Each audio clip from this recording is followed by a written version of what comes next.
So the Aspinall Foundation, a UK-based charity, has partnered with the Waterberg Wild Dog Initiative in the collaring of up to 5 wild dogs in the Waterberg region of South Africa. Today we started with the first collar, which was deployed on a male dog, and what this really means is that it allows the Waterberg Wild Dog Initiative to track these animals to secure them.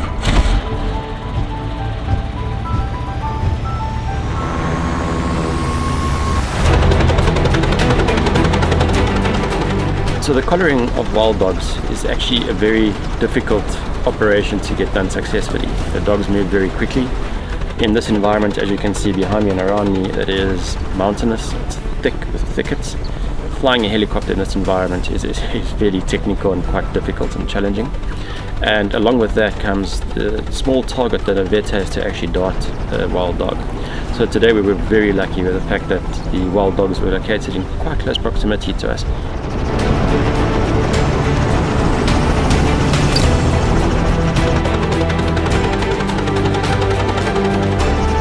I use the combination of butorphanol, medetomidine and midazolam. It's a combination that I use a lot on predators, and then out of the helicopter just to assist them with a more rapid downtime to reduce their running. We just add a bit of ketamine to get them down.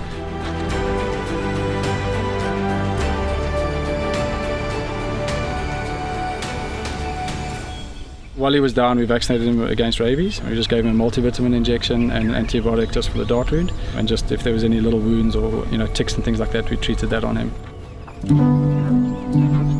These Waterberg wild dogs are quite a unique population because they're free roaming, and the range that they occur in is largely unprotected land. So it's private lands, it's cattle farms, it's agricultural farms, it's game farms, it's private nature reserves, it's any type of land. We have that up here in the Waterberg. So on a day-to-day basis, these dogs come into conflict with landowners when landowners have cattle, when they have other livestock, and when they have high-value game species.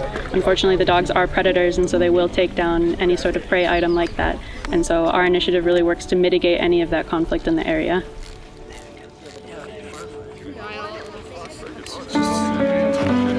This specific population is very, very unique. We've done genetic tests on them, and they're actually genetically distinct from all of our other South African population. Look, we were very worried about this population, and we estimated that their numbers were down to about 5 in 2017. By collaring these dogs and working with local landowners, we are up to about 44 dogs now within this Waterberg area. So, it's very, very important for us to continue that growth, but also just manage at the same time, because we don't want too many dogs in the area that the landowners aren't going to tolerate them, because they do eat a lot of game. So it's a balancing act that we are performing at the moment. This pack that we collared today, we believe that there are 11 individuals in the pack, so 4 adults and 7 younger dogs. So the dog that we collared today is an adult male dog, quite a large dog actually, so he's in great, perfect, healthy condition for a dog in the Waterberg. Day-to-day is a lot of working with the community members, contacting them, phoning them, sending them GPS updates about the dog's locations, just to make sure that everybody's aware where these free roaming packs are at all times.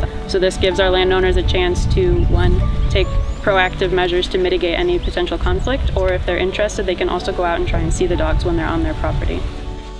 So the Waterberg Wild Dog Initiative was basically born from a need from the community to set up an organization, if you want to call it that, for the protection of the Waterberg wild dogs, because they've been targeted by a lot of farmers, and it's a hated species by a lot of people in the area. So allow us to come out to your farms and speak to you and show you what the dogs are doing and where they are, and let us help you to, should I say, love the dogs and to get used to the dogs.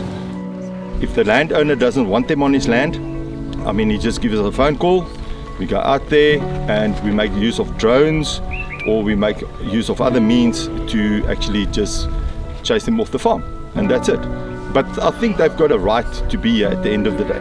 Being human, being involved in the hunting industry and being involved in managing farms, we should also consider to say that they've been here before us.